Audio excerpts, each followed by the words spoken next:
au balado Le système scolaire québécois en 12 regards, un balado qui s'intéresse aux fondements, aux rouages et aux enjeux que soulève le système scolaire québécois. Je me nomme Olivier Lemieux, je suis politologue et historien de formation et professeur en administration et politique de l'éducation au campus de Lévis de l'Université du Québec à Rimouski. Je suis accompagné dans le cadre de ce balado par mon estimé collègue Frédéric Deschenaux, lui aussi professeur à l'Université du Québec à Rimouski, pour sa part spécialiste en sociologie de l'éducation. Bonjour Frédéric. Bonjour Olivier. Heureux de te retrouver pour ce nouvel épisode. Et moi donc. Dans le cadre du présent épisode, nous avons le bonheur de recevoir une autre collègue de l'Université du Québec à Rimouski, Anne-Michèle Delob, professeure en mesure et évaluation. Peux-tu nous dire quelques mots sur toi, Anne-Michèle? Bonjour, ça me fait plaisir d'être ici. Donc, Anne-Michèle Delob, donc professeure en mesure et évaluation. Je m'intéresse en fait notamment au développement, à la validation d'instruments de mesure, mais aussi à l'évaluation des apprentissages, à l'évaluation des compétences, au transfert des apprentissages, à plein d'enjeux en lien avec la gestion des ressources humaines également. Et pour le bien de nos auditeurs et auditrices, peux-tu expliquer en quelques mots ce qu'est la discipline ou encore la sous-discipline que l'on nomme mesure et évaluation? En fait, c'est une bonne question parce que souvent, en fait, on s'interroge sur qu'est-ce que ça veut dire mesurer, évaluer. On le fait tous, mesurer, évaluer des choses, des concepts. En fait, quand on porte notre regard sur un phénomène, un objet, on a tendance à le juger et donc à l'évaluer. Donc, l'évaluation, en fait, c'est un jugement qu'on pose sur quelque chose. On veut instrumenter, en fait, notre jugement. Donc, on a besoin de développer des outils pour être capable de collecter des données sur ce qu'on veut évaluer. Donc, la mesure et l'évaluation, en fait, sont souvent interreliés parce qu'on a besoin d'une mesure pour être capable d'apprécier un phénomène, d'apprécier un objet, d'apprécier quelque chose. Donc, si je comprends bien, la mesure concerne surtout les outils alors que l'évaluation est davantage l'objectif de cette discipline. L'évaluation, c'est la finalité, c'est ce qui nous permet d'apprécier un phénomène. Donc, pour ça, on a besoin d'être capable de l'instrumenter. Merci. Nous recevons Anne-Michèle aujourd'hui car elle a co-signé, à titre de première autrice, un chapitre présentant un regard dit de la gestion des ressources humaines en éducation dans l'ouvrage Le système scolaire québécois en 12 regards. Comment en es-tu arrivée à te spécialiser autour de ce regard, Anne-Michèle? Pour la gestion des ressources humaines, c'est une préoccupation, en fait, en éducation là, qui part quand même de loin. Donc, quand j'étais au bac, déjà, j'ai fait un bac en enseignement. Je me suis toujours intéressée à ces questions-là de dotation de personnel. En fait, qu'est-ce qui faisait en sorte que les gens s'intéressaient à la profession enseignante, mais aussi quels étaient les indicateurs de la qualité en enseignement. Donc, dès ma maîtrise, en fait, je me suis intéressée à la sélection de personnel où j'ai vraiment creusé la question de la qualité de l'enseignement qui m'a amenée à réfléchir aussi à la qualité de l'enseignant parce qu'en fait, est-ce que l'enseignant a des qualités qui lui sont propres, qui lui permettent de faire un bon enseignement. Donc, ces questions-là me préoccupaient beaucoup. Donc, je me suis intéressée, en fait, aux outils d'évaluation qui sont utilisés dans le contexte de la sélection de personnel par les centres de services scolaires, puis aussi qu'est-ce qu'on regardait, qu'est-ce qu'on évaluait grâce à aux mesures qu'on utilise. Donc, ça me passionnait beaucoup. Puis, au doctorat, je me suis aussi intéressée à des questions liées plus à l'accompagnement des enseignants, donc à ce qui est de l'ordre du transfert, de la formation aussi. Donc, des questions qui sont très près de la gestion des ressources humaines, qui est en fait ce qui peut impliquer des questions liées à l'attractivité de la profession, aux façons dont on gère nos ressources internes, donc nos ressources dans le milieu scolaire. Ici, je parle des enseignants, mais la gestion des ressources humaines, ça concerne en fait tous les acteurs qui sont mobilisés dans notre école aussi. Je suis content de cet éclaircissement-là parce que moi, au premier regard, en parlant de mesure-évaluation, puis lisant ton chapitre sur la gestion des ressources humaines, j'avais pas spontanément constaté ce lien-là, mais ton explication nous y conduit tout à fait logiquement. Vraiment, c'est beaucoup plus clair. Mais je pense que quand on parle de gestion des ressources humaines, on a souvent le réflexe de penser à un directeur d'école ou à des enjeux qui sont très, très propres à quelqu'un qui coordonne ou qui gère une équipe de travail, alors que la gestion la GRH en éducation, ça dépasse beaucoup ça. Puis, justement, les questions de pénurie, pour être dans l'actualité, en fait, c'est quand on parle de pénurie de main-d'œuvre, du rôle que l'État a joué là-dedans, en fait, ça concerne la gestion des ressources humaines. Donc, on veut s'assurer non seulement d'avoir un nombre suffisant d'enseignants pour répondre aux enjeux actuels, puis pour s'assurer que chaque élève puisse apprendre, puisse être dans un contexte scolaire motivant, intéressant. Donc, on va parler des enjeux quantitatifs, si on veut, liés à la gestion des ressources humaines, avoir du personnel en nombre suffisant, mais aussi de la qualité de ça. Donc, en fait, là, on va avoir du personnel enseignant, mais aussi un personnel enseignant de qualité. Donc, ça nous amène à nous intéresser à la formation également des enseignants, donc à ces questions-là. Tu as mentionné tout à l'heure que souvent, lorsqu'on pense à la gestion des ressources humaines en éducation, on l'associe aux directions d'établissement ou encore au cadre scolaire, dans les centres de services scolaires. Pourtant, notre ouvrage s'adresse d'abord et avant tout à des professionnels de l'éducation, professionnels de l'enseignement. En quoi, à ton avis, est-ce qu'une initiation à la gestion des ressources humaines en éducation représente en fait un champ pertinent pour former les professionnels de l'éducation ou de l'enseignement? Oui, c'est une bonne question. Bien, en fait, je pense que tout le monde doit être sensibilisé à ces questions-là autour de la qualité. Là, c'est sûr que quand on pense à des futurs enseignants, des gens qui sont en formation, les enjeux, en fait, en lien avec la formation sont importants. Donc, présentement, en formation initiale, donc, de réfléchir sur leur propre formation, sur qu'est-ce qu'ils souhaitent y développer, qu'est-ce que le milieu s'attend à ce qu'ils développent, donc de réfléchir à ces éléments-là, non pas juste en termes de compétences professionnelles à développer, parce que l'objectif du chapitre étant pas nécessairement de faire un résumé des compétences professionnelles, parce que c'est en lien avec la formation, mais de voir la formation un peu au-delà de ça, puis surtout, en fait, je pense, de faire des liens, de voir, en fait, cet arrimage-là entre le début de la formation, entre l'insertion professionnelle, parce qu'on en parle aussi un peu, puis la formation continue, donc à quel point ces éléments-là sont interreliés, puis de réfléchir à leur formation, du sens qui y est donné, puis ultimement, s'assurer qu'ils comprennent en fait aussi leur importance dans le milieu, parce que je pense que tout passe par l'enseignant, puis c'est un peu ce qui est mis de l'avant dans le chapitre, c'est le rôle essentiel, parce que pourquoi on parle de qualité de l'enseignement? Pourquoi est-ce qu'on en parle autant? Ben c'est parce que en fait l'enseignant, puis ça c'est clair, puis je pense que personne ne va le contester, mais il y a un rôle fondamental, c'est l'acteur de premier plan dans la réussite des élèves. Donc de s'assurer que tout ça converge, en fait, que les mesures de recrutement, de sélection, de ce qu'on met en place dans la formation, ce qu'on souhaite développer chez nos futurs maîtres, ce qu'on veut développer une fois que nos enseignants sont dans les milieux, ben, tout ça converge vers la réussite des élèves, mais pas au détriment quand même de certaines variables ou certaines caractéristiques aussi personnelles liées à l'enseignant, qui peuvent être en lien avec sa motivation intrinsèque, qui peuvent être en lien avec l'utilité que lui, il a ou qu'il apporte dans son milieu finalement. Donc, la satisfaction en emploi également. Donc, d'amener le regard aussi vers d'autres composantes qui sont associées à cette qualité-là, si on veut. Puis Alors qu'on attribue la gestion des ressources humaines dans le camp des gestionnaires plus naturellement, alors que tu viens de nous montrer que ça peut intéresser les enseignants au premier chef. Quand j'écoute la complexité de ce regard-là sur la qualité enseignante, puis toute l'importance que ça a dans le processus de réussite scolaire, je me demande si les centres de services scolaires y réfléchissent suffisamment.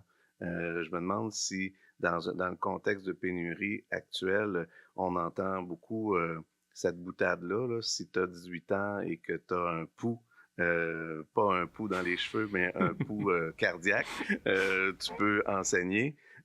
Ça vient un peu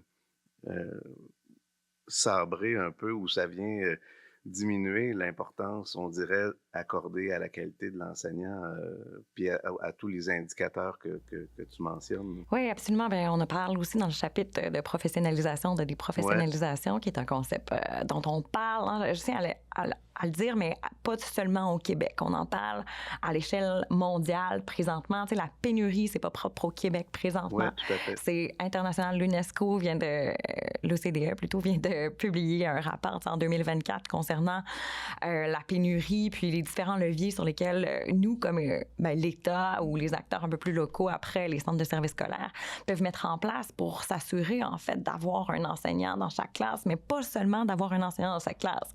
Un enseignant qualifié, donc, en fait, le rôle ou la qualité de la formation ne doit pas être écarté de l'équation. Donc, en fait, ce qu'on veut, c'est pas réduire les exigences pour devenir enseignant, c'est d'essayer quand même de trouver des façons de la transformer, parce que ça, on le met bien de l'avant, c'est nécessaire quand même de transformer parce qu'on a un problème actuel. Puis en conservant le modèle actuel, on peut difficilement arriver à atteindre cette finalité qui est d'avoir un enseignant compétent, qualifié dans les classes. Mais bon, qu'est-ce qu'on peut faire? Il faut attirer plus de gens, il faut en attirer plus. Attirer qui? On a cette question-là aussi à avoir. Attirer qui? Puis comment on les forme pour s'assurer de ne pas être au détriment des exigences. Puis c'est ça la déprofessionnalisation, en fait, c'est de réduire les exigences pour offrir un enseignement finalement qui est de moins grande qualité, là. Oui, puis en fait, pour moi aussi, le grand enjeu de ressources humaines qui est trop souvent laissé dans l'ombre, c'est celui de rapatrier des titulaires de brevets. Donc, la fameuse statistique, un enseignant sur 4 qui s'en va, qui décroche, puis qui quitte le milieu de l'enseignement, bien, ces gens-là qui sont qualifiés parce qu'ils ont réussi leur formation puis ils détiennent un brevet d'enseignement, comment on pourrait faire pour aller les chercher et les ramener dans le système? Ça me semble être la solution la plus intéressante pour répondre aux besoins actuels, plutôt que de réduire les exigences et donc couper dans la qualité de la formation, puis la qualité, puis pour ne pas non plus d'évaluer le caractère professionnel enseignant, parce que il y a comme une contradiction. Le référentiel met de l'avant la professionnalisation de l'enseignement, puis énonce que les enseignants sont des professionnels de l'éducation, mais après ça, on est prêt à sabrer dans les exigences, raccourcir la formation, puis ne se contenter que d'avoir un adulte devant la classe. Ça me semble contradictoire, tout ça.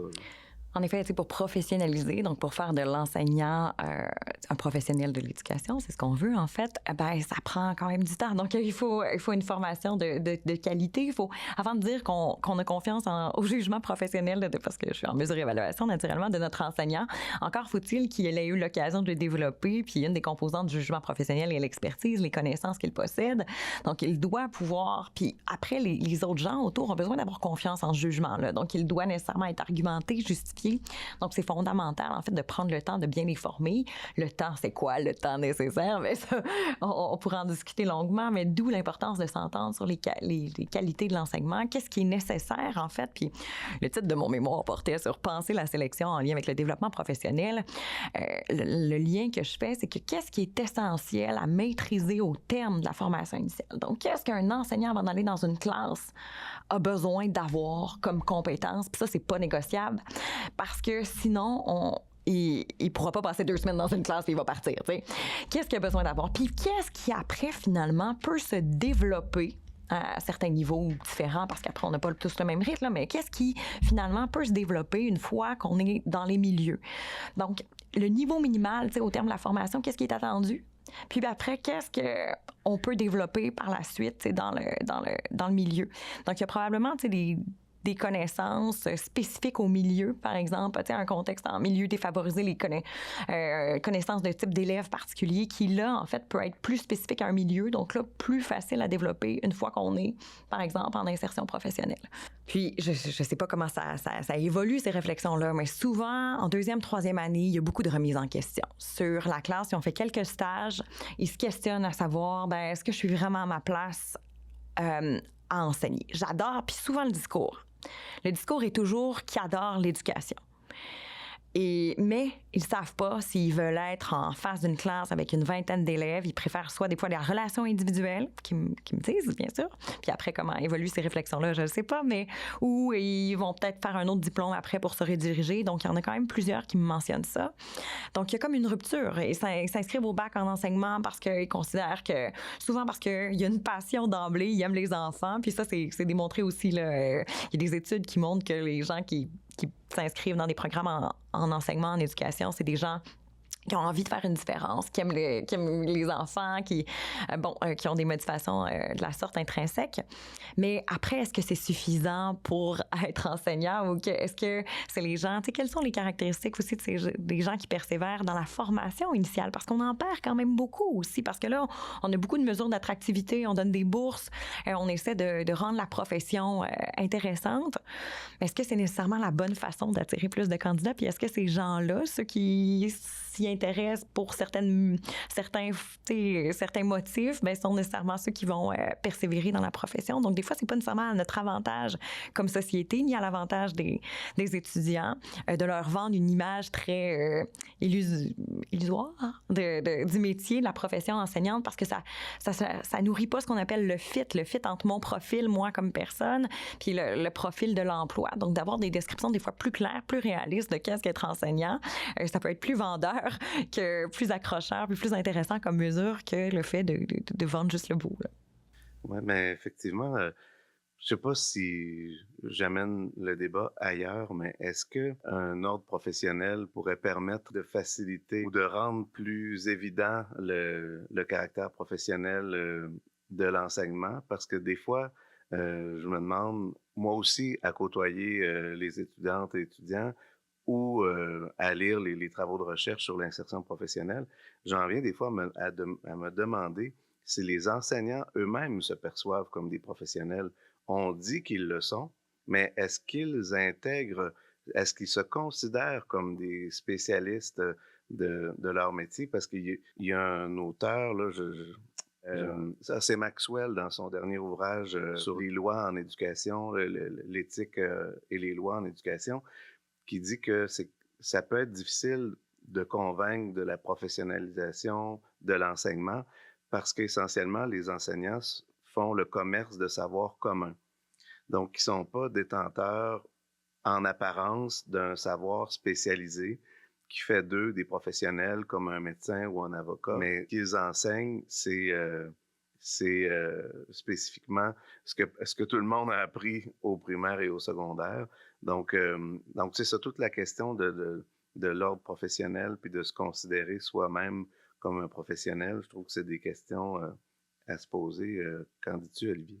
Oui. En fait, je rebondis sur cette piste vers laquelle tu nous conduis, Frédéric, pour vous évoquer une anecdote, en fait. Dans le cours que j'offre pour la formation des maîtres, le cours d'organisation de l'éducation au Québec, souvent, j'ai une discussion avec les étudiants et les étudiantes au moment où on aborde les règlements, la loi et le référentiel qui sert à dicter, en quelque sorte, autour de quelles compétences on veut former les enseignants. J'ai toujours une discussion avec elles et eux, à savoir, est-ce qu'ils sont d'avis que l'on peut apprendre à être enseignant ou si ce n'est pas plutôt de l'ordre de l'inné?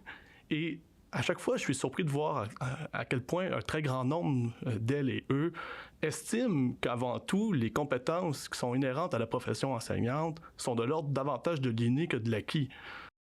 C'est intéressant. Moi, ces questions m'intéressent beaucoup. Là, je ne sais pas sur où aller en premier, en fait. Je vais y aller avec l'inné acquis, parce que avec l'inné, pardon, puis ce qui se développe ou ce qui se développe pas. Parce que justement, quand on s'intéresse à la qualité de l'enseignement, on s'intéresse à ces caractéristiques-là du bon enseignant ou qu'est-ce qui fait un bon enseignement. Puis là, ce qui nous amène à séparer, si on veut, dans la littérature, en différentes catégories, les caractéristiques liées à la qualité en enseignement. On va retrouver ce qu'on appelle des connaissances, en fait, que notre enseignant a. En fait, on espère qu'il y a des connaissances sur, par exemple, des connaissances de stratégie d'enseignement. Ça pourrait être des connaissances qu'on s'attend qu'un enseignant ait. Notre enseignant doit posséder aussi des compétences. Donc, compétences en gérer la classe. Par exemple, des compétences à planifier une situation d'enseignement, apprentissage, évaluation. Il y a aussi ce qu'on appelle des aptitudes cognitives. Donc, on peut penser à la capacité d'adaptation ou en fait la capacité à apprendre si on veut davantage. Puis il y a d'autres caractéristiques qui sont plus de l'ordre de la personnalité. Donc des choses qui sont plus propres à ce qu'on va dire des compétences pas toujours motivationnelles, mais c'est ça, plus psychologiques si on veut. Donc là, on peut développer des connaissances. Donc dans les connaissances, on veut qu'un bon enseignant ait des connaissances. Puis ça, je pense pas que c'est inné. Je pense pas qu'on arrive avec nos connaissances, notre bagage sur des méthodes pédagogiques, la technologie, etc. Donc ça, c'est pas inné, ça se développe grâce à la formation. Les compétences, bien sûr, il y a des facteurs personnels qui peuvent influencer la réussite dans certaines compétences ou l'atteinte de ces compétences-là, mais essentiellement, je crois profondément que les compétences se développent. Mais il y a des choses, en fait, qui sont plus de l'ordre de l'empathie, par exemple, le souci des autres. Certes, on peut arriver avec un peu de travail à développer ces éléments-là, à sensibiliser nos étudiants à l'empathie, au souci des autres. Mais c'est généralement des choses qui sont plus difficiles quand même à développer, donc il y a plus de liens avec l'inné. Donc pour faire un bon enseignement et un bon enseignant, la littérature mentionne notamment les exemples que je vous ai donnés comme étant des caractéristiques qui peuvent influencer la qualité de l'enseignement. Donc, je vous dirais que c'est un peu partagé. Donc, il y a à la fois des choses qui se développent, il y a des choses qui sont aussi un peu plus liées à la personnalité, donc à l'individu, qui sont plus difficiles à développer. Donc, pour rebondir sur l'ordre professionnel, donc qui n'est peut-être pas nécessairement en lien avec ça, mais oui, non. Oui, moi, je voyais le lien. Oui, avec les Merci. compétences. Oui, il y a absolument. Mais qui nous amène en fait à l'ordre professionnel. C'est l'ordre professionnel, je pense pas que ce soit la première. Je suis au ministère, par exemple, je suis ministre de l'Éducation, c'est pas la première chose que je fais en éducation. Demandez-moi pas quelle est la première chose que je fais, mais c'est pas d'instaurer l'ordre, c'est davantage de... Je pense qu'on a besoin de valoriser l'enseignement. Est-ce que le fait de créer un ordre, ça peut aider à valoriser le professionnel, à faire de l'enseignant un professionnel de l'éducation? Ça peut être une stratégie peut-être qui va y contribuer.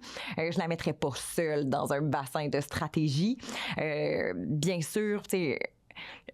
Est-ce que les enseignants, puis la question sur est-ce que les enseignants se perçoivent eux-mêmes comme des professionnels de l'éducation, je trouve que c'est une question qui est fabuleuse, qui mérite une réflexion plus grande que celle que je peux mener aujourd'hui. Mais c'est... est-ce que les enseignants se perçoivent comme des professionnels? Je suis certaine que la réponse est partagée. Oui, en fait...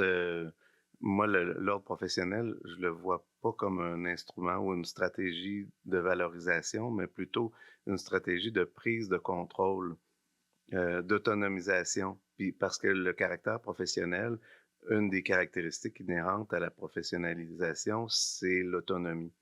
Puis actuellement, les enseignantes en sont un peu dépourvues parce que ils n'ont pas le contrôle sur leur formation, ils n'ont pas le contrôle sur leurs conditions de travail, ils n'ont pas le contrôle sur les contenus qu'ils enseignent.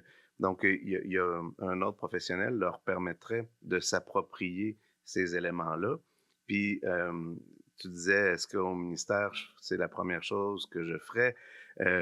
C'est intéressant parce que l'ancien ministre de l'Éducation, Jean-François Roberge, a déjà fait le cover, la page couverture du magazine de l'Ordre professionnel des enseignants de l'Ontario, en disant je m'attaquerai à cette question-là dans un deuxième mandat parce que j'ai trop de choses importantes à faire pour le moment, mais lors de mon deuxième mandat, je pourrai, pour moi, c'est fondamental, il faut que les enseignants se dotent d'un ordre professionnel, puis ça va inévitablement prendre une volonté politique parce qu'actuellement, c'est le ministère de l'Éducation qui détient tous les pouvoirs.